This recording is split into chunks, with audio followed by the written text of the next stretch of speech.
The Dallas-Fort Worth airport buzzed with its usual morning activity as Staff Sergeant James Chen sat alone in the corner of Gate B7's waiting area. His combat uniform, though neat and properly worn, showed signs of his long journey from Afghanistan. The clock on the wall read 8:45 a.m., but his body had no idea what time it really was anymore. After 20 hours of flying, crossing multiple time zones, and dealing with 3 layovers, he just wanted a moment of peace before his final flight home. Chen's dark eyes occasionally drifted to the window, watching planes take off into the clear Texas sky. His coffee, barely touched, had gone cold on the small table in front of him. The weight of his recent experiences in Afghanistan still pressed heavily on his mind. Just 2 weeks ago, he had lost 2 of his closest squad members in an unexpected firefight. Their faces kept appearing in his thoughts, making it impossible to fully relax. The airport lounge was relatively quiet for a Thursday morning. A few business travelers typed away on their laptops, and an elderly couple shared a breakfast sandwich near the window. Everything seemed normal until the main entrance doors swung open, bringing with them a wave of loud voices and the strong smell of leather and motorcycle exhaust. 5 men strutted into the waiting area, their heavy boots echoing against the tile floor. They wore matching leather vests with Road Devils MC emblazoned across the back in bright red letters. The largest of them, a man who looked to be in his 40s with a thick gray beard and arms covered in tattoos, carried a half-empty bottle of water that Chen suspected didn't contain just water. The bikers claimed a section of seats not far from where Chen sat, their loud laughter and rough language drawing irritated glances from other passengers. 2 of them, who the others called Razor and Slim, kept looking in Chen's direction while whispering and smirking. Chen chose to ignore them, focusing instead on the phone in his hand, scrolling through messages from his family eager to see him after his 3rd tour. A young airport employee approached the bikers group, clipboard in hand.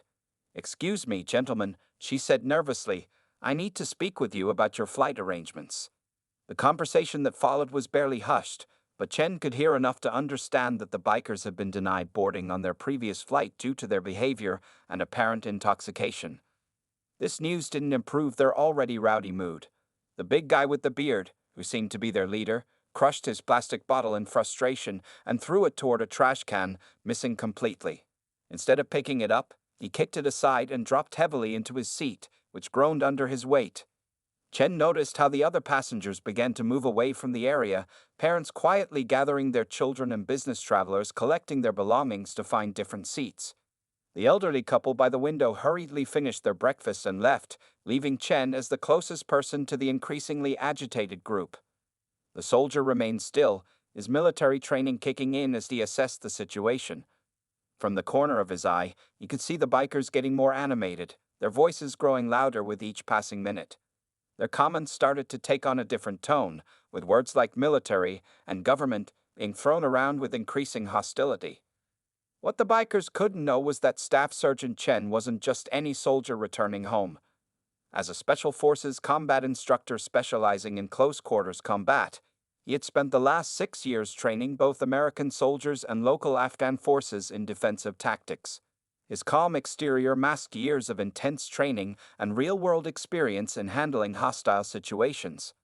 Chen took a slow sip of his cold coffee, maintaining his composed demeanor while staying alert to the escalating situation.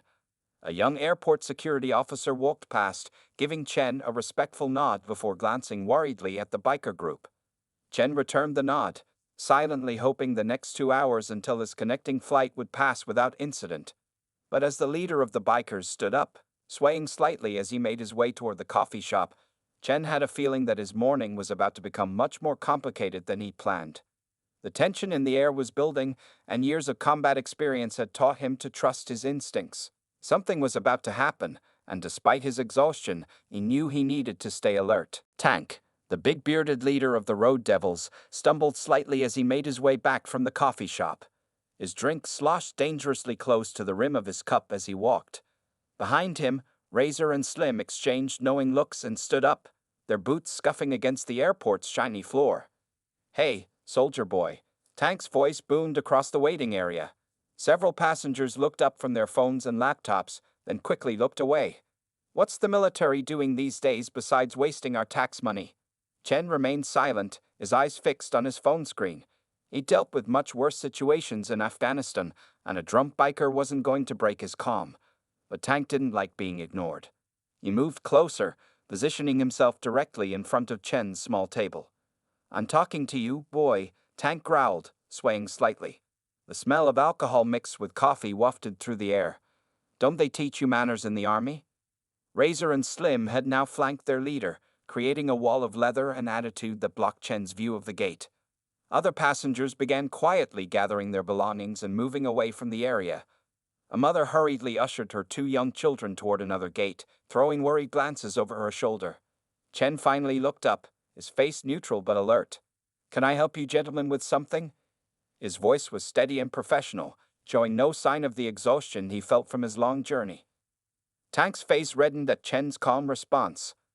"Yeah, you can help by explaining why my brother lost his job to some foreigners while you military types were supposed to be protecting American interests." He took another step forward, his massive frame casting a shadow over Chen's table. At a nearby desk, the gate agent was already on the phone, presumably calling security. Two other airport employees stood nervously by their counter, watching the scene unfold. Chen noticed all of this without moving his head, his special forces training keeping him aware of his surroundings. "I understand you're upset," Chen said evenly, "but this isn't the place for this conversation." He remained seated, his posture relaxed but ready. Years of combat training had taught him that tension often escalated when both parties stood face to face. Razor, a thin man with a scraggly goatee, laughed sharply. "Look at this guy, Tank. Thinks he's some kind of diplomat." He stepped closer, his boots now touching the leg of Chen's chair. "Maybe we should teach him how real Americans handle things." The situation was deteriorating quickly. Chen could see a security guard in the distance, walking briskly toward their gate, but he was still at least 2 minutes away. Tank's face had grown even redder, and his hand was clenching and unclenching at his side, a clear sign that violence was imminent. "You military types think you're better than everyone else," Tank slurred, his coffee cup now crushed in his other hand. "Walking around in your fancy uniform, looking down on regular folks like us." Hot coffee dripped from his fist onto the floor, but he didn't seem to notice. Chen's mind rapidly assessed his options. The table in front of him could serve as a barrier if needed. The chair he sat in was sturdy enough to be used defensively. The space behind him was clear, giving him room to maneuver if necessary, but he hoped it wouldn't come to that. Slim, the youngest of the three bikers, had started pacing behind his friends, his hands fidgeting with a heavy silver ring on his finger. The few remaining passengers at the gate were now openly staring, and someone had started recording with their phone. "Last chance, gentlemen," Chen said calmly, his hands relaxed but ready on his knees. "Security is on their way. We can all wait quietly for them to arrive, or this can go very differently." His voice carried no threat, just a simple statement of fact.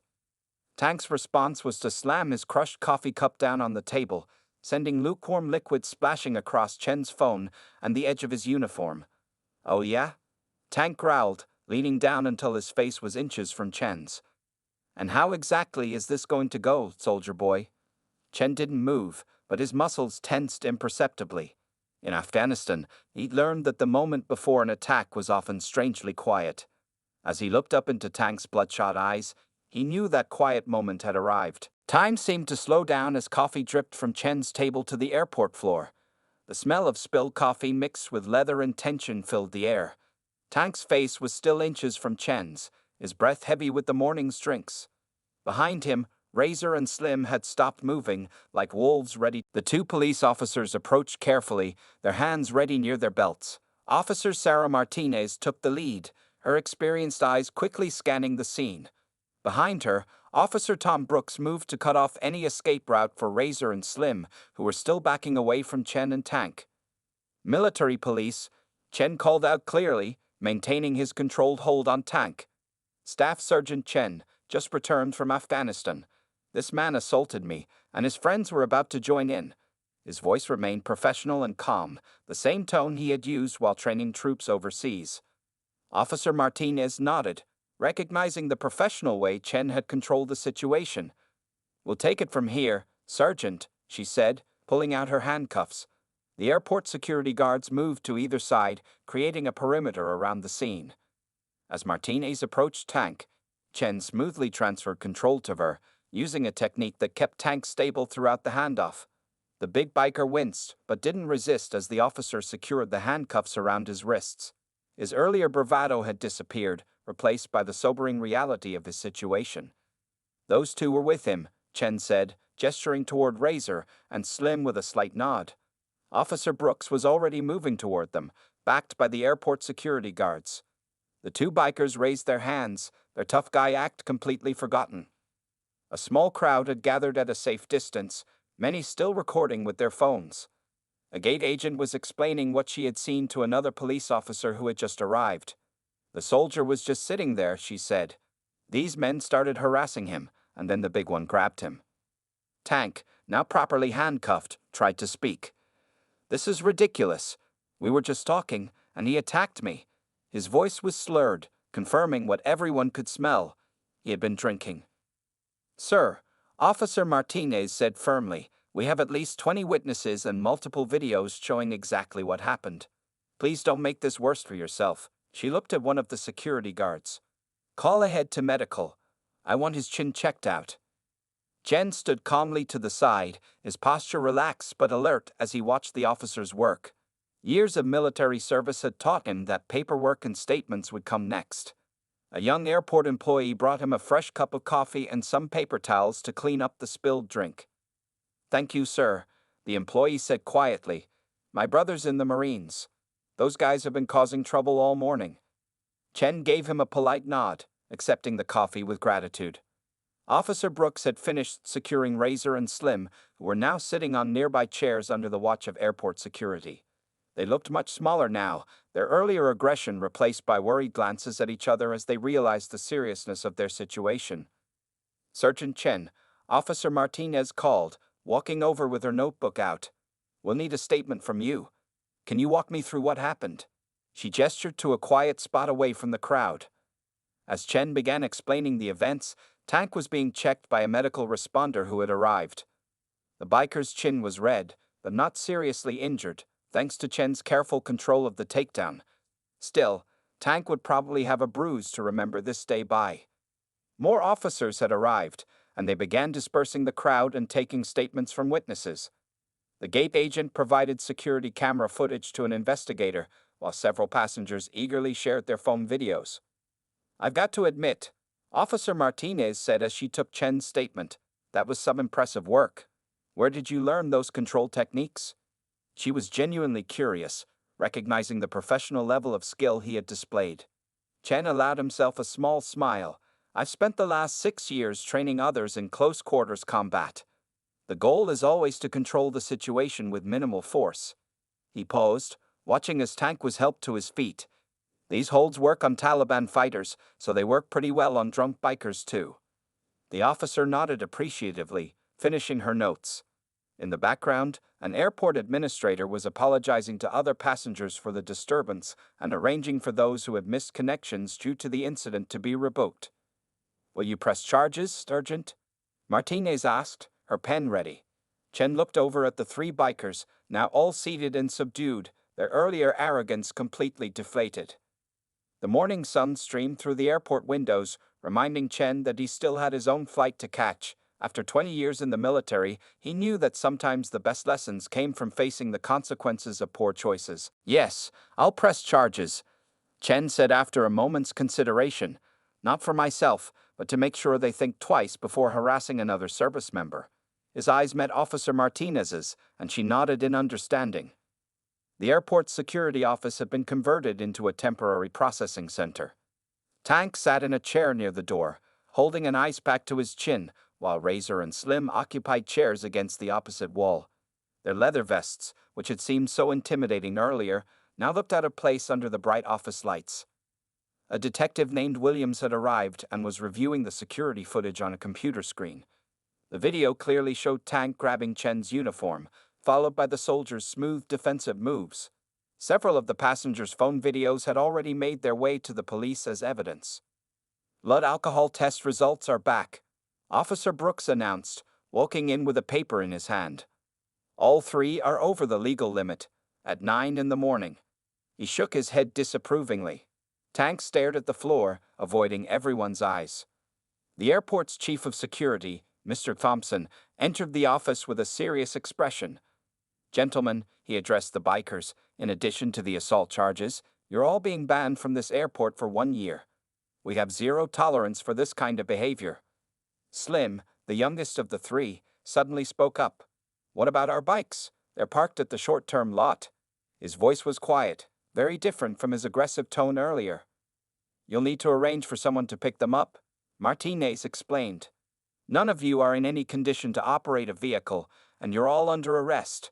She turned to Chen, who was finishing his statement. "Sergeant, do you need to catch a connecting flight?" Chen nodded. "To Seattle, but I missed it during all this." He didn't seem worried, showing the same calm he had displayed throughout the incident. Thompson stepped forward. "We've already arranged for you to take the next flight, Sergeant. First class. It's the least we can do. It leaves in an hour." He handed Chen a new boarding pass. "And the USO lounge is available if you'd like to rest before your flight." A new officer entered the office, carrying some papers. "Sir," he addressed Detective Williams, "we've got some interesting information about our friends here." He glanced at the bikers. "Turns out the Road Devils Motorcycle Club has been looking for these three. They were kicked out of the club last month for causing trouble and weren't supposed to be wearing those vests." Tank's face reddened again, but this time from embarrassment. Razor stared at the ceiling, while Slim seemed close to tears. The tough guy act had completely crumbled. "That explains a lot," Martinez said. She turned to Chen. "We'll need you to appear in court, Sergeant. We can arrange it around your schedule." Chen agreed, signing the last of his paperwork. As Chen prepared to leave for the USO lounge, an airport janitor poked his head into the office. "Sir," he said to Chen, "you should see this." He held up his phone, showing a social media page. The videos of the incident had already gone viral, with thousands of shares and supportive comments for the soldier. "Great." Chen sighed, not particularly wanting the attention. He had spent years training others to handle confrontations, but he never expected to become an internet sensation for using those skills at an airport. Thompson escorted Chen out of the security office. As they walked, he shared something interesting. "You know, Sergeant, we've had our staff trained in defensive techniques before, but nothing as effective as what you demonstrated. Would you consider doing some training for our security team when you're back in town?" Chen thought about it as they walked. His skills had been learned through years of hard work and real-world experience, first as a soldier, then as an instructor. Maybe some good could come from this unfortunate incident. "I'll think about it," he replied diplomatically. Right now, all he wanted was some quiet time before his flight. The USO lounge promised a peaceful environment, very different from the chaos of the past hour. As they reached the lounge entrance, Thompson had one last comment. "What you did back there, Sergeant, that was textbook perfect. Those guys came looking for trouble and instead got a lesson in professional restraint." Chen smiled slightly. "In combat training, we have a saying, the best fighters are the ones who know how to end a fight without throwing a punch." He shook Thompson's hand and headed into the lounge, ready for some well-deserved rest before his final flight home. The USO lounge was a welcome change from the chaos outside. Soft lighting, comfortable chairs, and the quiet hum of a television playing the news created a peaceful atmosphere. Chen found a corner seat away from the few other service members in the lounge, finally allowing his shoulders to relax. An elderly volunteer named Margaret brought him a fresh cup of coffee and a sandwich. "We saw what happened on the news," she said kindly. "My grandson showed me the video on his phone. You handled those troublemakers beautifully." Her pride in helping service members showed in her gentle smile. Chen thanked her for the food, realizing he hadn't eaten since his flight from Afghanistan. As he took a bite of the sandwich, his phone buzzed with messages. His sister had sent him a link to one of the viral videos, followed by a dozen excited texts. "OMG, that's my brother. Read one message. Mom and Dad are freaking out. You're all over the internet." Chen shook his head, wondering how his quiet morning had turned into such a spectacle. A young Marine Lance Corporal approached Chen's table hesitantly. "Excuse me, Sergeant," he said, standing at attention. "I just wanted to say, well, I'm in training for military police, and what you did out there, that was amazing. Would you mind sharing some tips?" Chen gestured for the young Marine to sit down. He remembered being that age, eager to learn from anyone with experience. The most important thing, Chen began, is to control your emotions. Those bikers wanted to make me angry, to make me lose control. That's usually the goal of any aggressor. The Marine nodded eagerly, hanging on every word. Two other service members drifted closer, pretending not to listen but clearly interested in Chen's advice. In Afghanistan, Chen continued, I trained both American forces and local police. The principle is always the same. Use the attacker's energy against them. Tank. The big guy, he expected me to either cower or fight back. He wasn't prepared for someone who could calmly redirect his own force. Margaret returned with more coffee for both men and a plate of cookies she insisted they try. As Chen talked, more military members in the lounge gathered around, turning the moment into an impromptu training session. The hold I used, Chen explained, demonstrating the hand position slowly, it's not about strength. It's about leverage and control points. Even a smaller person can control someone larger if they know the right technique. The young Marine tried copying the hand position, and Chen made a small correction to his grip. That's it, he encouraged. Now imagine your opponent's energy moving in this direction. He used his free hand to demonstrate the flow of movement. A news report about the incident played on the lounge's TV, showing security camera footage of the takedown. Chen's fellow service members watched with newfound appreciation, now understanding the technique behind what had looked like a simple move. But the most important lesson, Chen added, seeing the time for his flight approaching, is that violence should always be the last resort. I could have struck Tank when he grabbed me. It might have felt satisfying at the moment, but using minimal force to control the situation was safer for everyone. The Marine looked thoughtful. Even though they were being jerks, you treated them professionally, like they were just another problem to solve. Chen smiled. Exactly. In combat zones, letting emotion drive your actions gets people killed. The same principle applies anywhere. Treat every confrontation as a tactical situation, not a personal fight. An airport employee appeared at the lounge entrance. Sergeant Chen, we're ready to begin boarding for your flight if you'd like to head to the gate. As Chen stood to gather his things, the other service members offered handshakes and words of respect. Margaret gave him a warm hug and a bag of cookies for his flight. You've made us all proud today, she said, patting his arm. Walking toward the lounge exit, Chen heard the young Marine saying to his friends, See? That's the kind of soldier I want to be. Professional under pressure. Chen smiled to himself as he headed for his gate. The morning's events hadn't been what he expected, but maybe some good had come from it. If his experience helped teach these young service members about professional restraint and tactical thinking, then dealing with 3 drunk bikers had been worth it. His phone buzzed again, another message from his sister. Just wait until you see how many followers you have now. Chen chuckled and put the phone away. Right now, all he wanted was to get home and get some real rest. The internet could wait. As Chen approached Gate B12 for his flight to Seattle, he noticed something unusual. Instead of the normal pre-boarding crowd, there was a small gathering of airport staff and what appeared to be news reporters.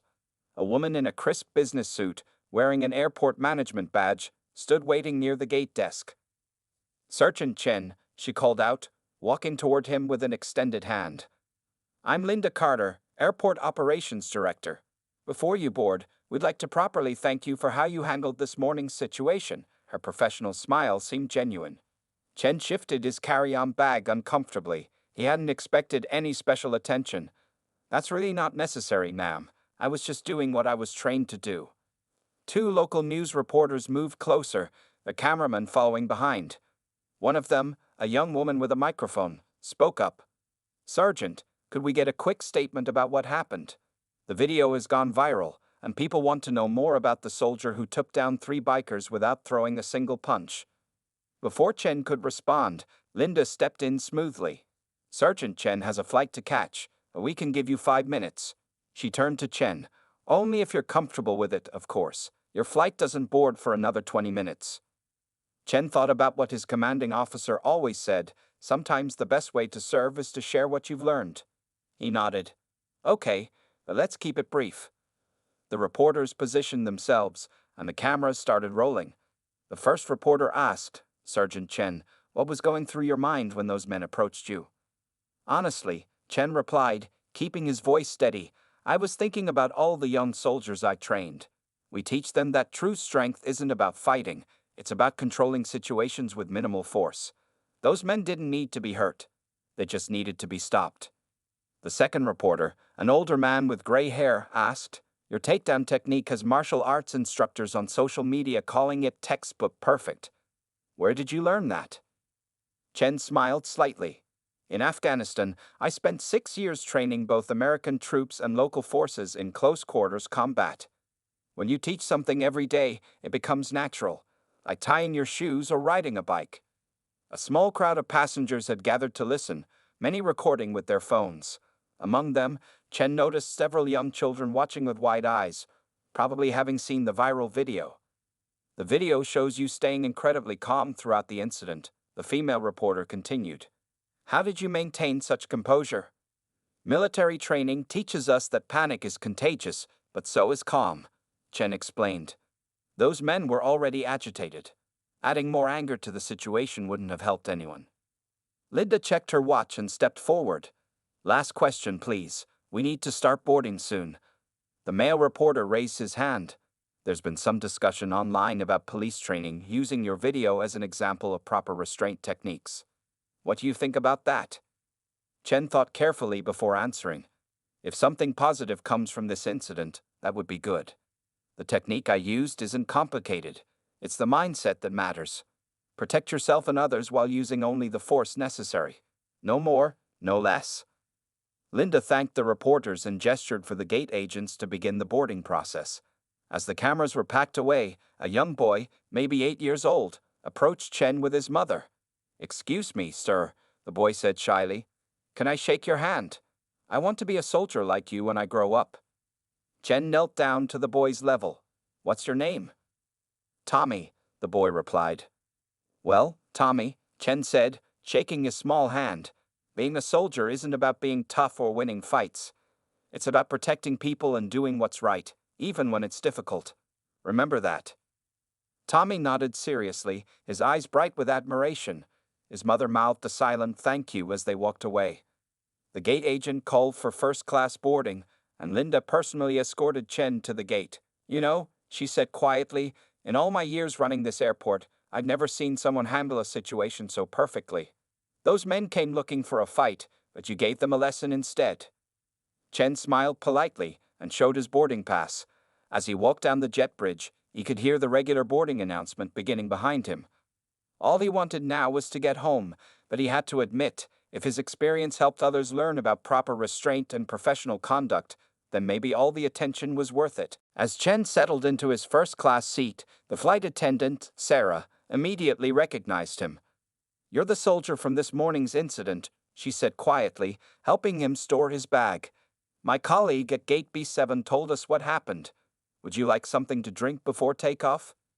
Chen accepted a bottle of water, hoping to finally get some rest during the 4-hour flight to Seattle. But as other passengers boarded the plane, many slowed down while passing his seat, doing double takes as they recognized him from the viral videos. A tall man in an expensive suit stopped at Chen's row. "Excuse me," he said, extending his hand. "I'm Michael Roberts, Director of Training at the Seattle Police Academy. I saw what happened this morning. Really impressive work." He handed Chen a business card. "We'd love to have you speak to our cadets about defensive tactics and professional restraint." Chen politely took the card, thanking Roberts. As the businessman moved to his own seat, Chen noticed more passengers whispering and pointing in his direction. His phone buzzed again. This time it was his commanding officer. "Just saw the video," the text read. "Perfect execution of training protocols. The Pentagon PR office wants to talk to you. You become an unexpected ambassador for military professionalism." The plane's doors closed, and Sarah returned with an extra pillow. "The captain would like to speak with you after we reach cruising altitude," she mentioned. "He's a veteran too." As the plane took off, Chen closed his eyes, thinking about how quickly life could change. Just this morning, he had been a tired soldier trying to get home. Now, he had somehow become a viral sensation and apparent role model for professional conduct. Once they reached cruising altitude, the captain's voice came over the intercom. "Ladies and gentlemen, we have a special guest on board today. Staff Sergeant Chen, whose video some of you might have seen, demonstrated this morning what true military professionalism looks like. As a former Marine myself, I want to thank him for showing the world how our service members handle difficult situations. Passengers applauded, making Chen slightly uncomfortable with the attention. An elderly veteran across the aisle gave them a respectful nod, while a young mother 2 rows ahead turned and mouthed thank you. Sarah brought Chen a hot meal, a first-class perk he wasn't used to. As he ate, he checked his phone again. The video had now been viewed millions of times. Military training pages were sharing it as an example of perfect defensive tactics. Anti-bullying organizations were praising his restraint. Even martial arts instructors were using it to teach about controlled responses. A comment under one video caught his eye. My son was being bullied at school. We watched this video together and talked about how the soldier stayed calm and didn't let the bullies make him lose control. Thank you for showing him a better way. The captain visited Chen's seat during the flight, sharing stories about his own military service. You know, the captain said, incidents like this morning's usually end up with someone in the hospital. You showed everyone a better way to handle conflict. As they talked, Chen learned that the 3 bikers were facing multiple charges. The Road Devils Motorcycle Club had released a statement officially condemning their actions and apologizing to all service members. The club was also making a donation to a veterans organization as a gesture of goodwill. Your video is being shared in our pilot training programs too, the captain mentioned. Not for the physical techniques, but for the decision-making process. Staying calm under pressure, using minimum force to control a situation, these are universal skills. Looking out the window at the clouds below, Chen thought about all the young soldiers he had trained in Afghanistan. He had always told them that their most powerful weapon wasn't their strength or their fighting skills. It was their ability to think clearly and act professionally under pressure. Sarah returned with coffee. We're about an hour from Seattle, she said. There might be some media at the airport. The video has gone pretty viral in the Pacific Northwest. Chen nodded, accepting the coffee. He hadn't asked for any of this attention, but maybe he could use it to help others understand what he had learned through years of service. True strength isn't about dominating others. It's about maintaining control of yourself. His phone buzzed with another message, this time from his mother. Son, you've always made us proud, but today you show the whole world what we already knew about you. Get home safe. We love you. The Seattle-Tacoma International Airport was buzzing with activity as Chen's flight landed. Through the plane's window, you could see several news vans parked near the terminal, their satellite dishes raised high above their roofs. As the plane taxied to the gate, the captain made one final announcement. Ladies and gentlemen, for those who need to make connections or avoid the media gathering at Gate A7, our flight attendants can help you exit through Gate A5 instead.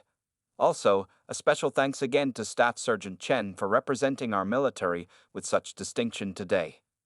Sarah, the flight attendant, approached Chen's seat. Sergeant, airport security has arranged for an escort if you prefer to avoid the cameras. They can take you through a private exit.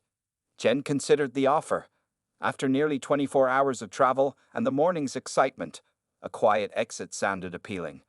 But then he remembered all the messages he received during the flight, from parents, teachers, and other service members, about how his actions had sparked important discussions about handling conflict. Thank you, but I'll use the main exit, he decided. Maybe I can help spread the right message while people are still interested in listening.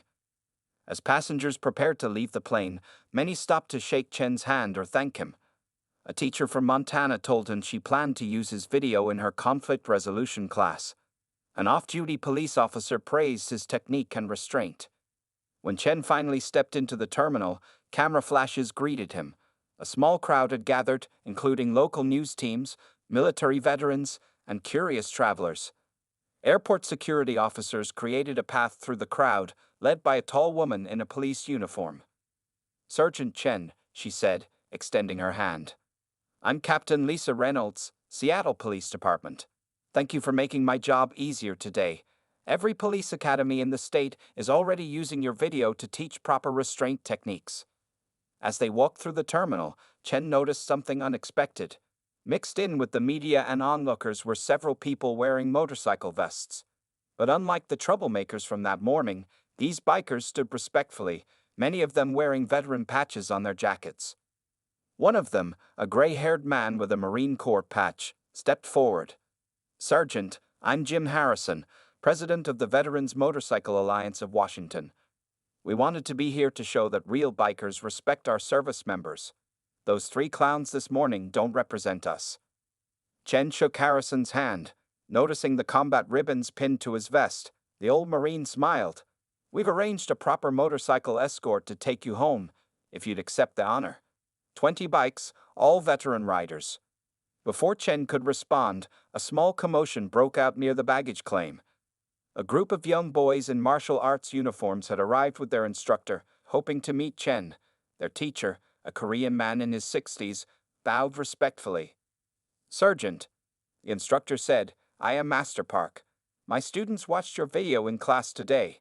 You showed them that true martial arts is not about fighting, it is about control and wisdom. Would you share a few words with them?" Chen looked at the eager faces of the young students, then at Captain Reynolds, who nodded encouragingly. He walked over to the group, kneeling down to be at eye level with the children. "The most powerful weapon you have," he told them, "isn't in your fists or feet. It's in here." He tapped his temple. "Being strong means being smart enough to avoid fights when you can, and being wise enough to use only the force necessary when you can't avoid them." The students bowed, their faces serious and respectful. Their instructor beamed with approval. "This is exactly what we teach," Master Park said. "Now they have seen it in real life." As security began moving everyone toward the exit, Captain Reynolds touched Chen's arm. "Your parents are waiting outside," she said. "And about 50 motorcycles, not just 20. Seems like every veteran rider in Seattle wanted to join the escort." Chen smiled, feeling both touched and slightly overwhelmed by all the attention. His phone buzzed one last time, another message from his commanding officer. "Pentagon loves how this is playing out. Keep showing them what real military professionalism looks like, and get some rest, soldier. You've earned it." Outside, the sound of motorcycle engines rumbled in the distance, and Chen could see his parents waiting by the curb. After the longest day of his life, he was finally almost home. 1 month after the airport incident, Chen stood in front of a packed auditorium at the Seattle Police Academy. The audience included police cadets, military personnel, martial arts students, and even a few familiar faces from that eventful day at the airport. "Control," Chen said, demonstrating a hold position with his assistant, "is not about strength. It's about patience, technique, and understanding." The assistant, a police trainer, played the role of an aggressor while Chen showed the same move he had used on Tank at the airport. In the front row, Captain Reynolds nodded approvingly. Next to her sat Linda Carter from the Dallas-Fort Worth Airport, who had flown in specifically for this training session. The incident had sparked a nationwide conversation about professional restraint and conflict resolution. "We received some interesting news this morning," Chen continued, releasing his assistant from the hold. "The 3 men from the airport incident have completed their court-mandated anger management classes. 2 of them have enrolled in veteran support programs to make amends. Sometimes, the best victories are the ones where everyone learns something." After the demonstration, Chen checked his phone. There was a message from Tank, the biker who had started everything. Since the incident, Tank had undergone a remarkable change. After serving his community service at a veterans center, he had started volunteering there regularly. Speaking at a high school today about anger management, Tank's message read, "Using my mistake to teach others. Thank you for not hurting me when you could have. You changed my life." As the audience filed out, a group of military instructors approached Chen. They had incorporated his airport video into their training programs, dubbing it the Chen method, using minimal force for maximum control. But Chen always reminded them that these techniques weren't new. He had simply demonstrated them when it mattered most. Outside the academy, Chen found his parents waiting. His father, a former military man himself, beamed with pride. 6 television interviews, 12 police academies, and 23 schools in 1 month, his father said. Not bad for someone who just wanted to catch a flight home. Chen smiled, remembering that morning at the airport. "You know what's funny, Dad? Those bikers thought they were teaching me a lesson. Instead, they helped me teach one to the whole country." His phone buzzed again. This time it was from Jim Harrison, the veteran biker who had organized his escort home. The Veterans Motorcycle Alliance had started a new program called protect with respect, teaching de-escalation techniques to motorcycle clubs across the country. As they drove home, Chen's mother showed him a letter she'd received from a teacher in Florida. Her students had watched the airport video and started a Think First club at their school, promoting peaceful conflict resolution. The movement had spread to 12 other schools. You know what the best part is? Chen told his parents. The incident could have gone very differently. If I had lost my temper, if I had used more force than necessary, it would have just been another fight video online. Instead, it became a lesson in professionalism. Later that evening, Chen sat in his backyard, enjoying the peaceful Seattle sunset. His commanding officer had given him a new assignment, developing a training program to teach military personnel how to handle civilian confrontations professionally. The Pentagon had even given it an official name, Professional Response and Restraint Training, PRRT. His sister joined him outside, laptop in hand. "Look at this," she said, showing him a new video. The Dallas-Fort Worth airport had released their security footage as part of a training series. But instead of focusing on the takedown, they emphasized Chen's calm demeanor, his professional communication, and his restraint. "You've started something big, brother," his sister said proudly. Chen watched the sunset, thinking about how one morning had changed so many lives, including his own. The three bikers had walked into that airport looking for trouble, but instead, they had unknowingly helped create a movement about professional conduct and controlled responses. His phone buzzed one final time that evening. It was a message from young Tommy, the boy from the airport who had wanted to be a soldier. Attached was a photo of Tommy receiving a citizenship award at his school. The caption read, "Trying to be calm and brave like you, Sergeant Chen. Thank you for showing me how." Chen smiled, saving the photo. In all his years of military service, he had learned many lessons about strength and combat. But perhaps the most important lesson was the one he had demonstrated that morning at the airport. True strength isn't about winning fights, it's about preventing them.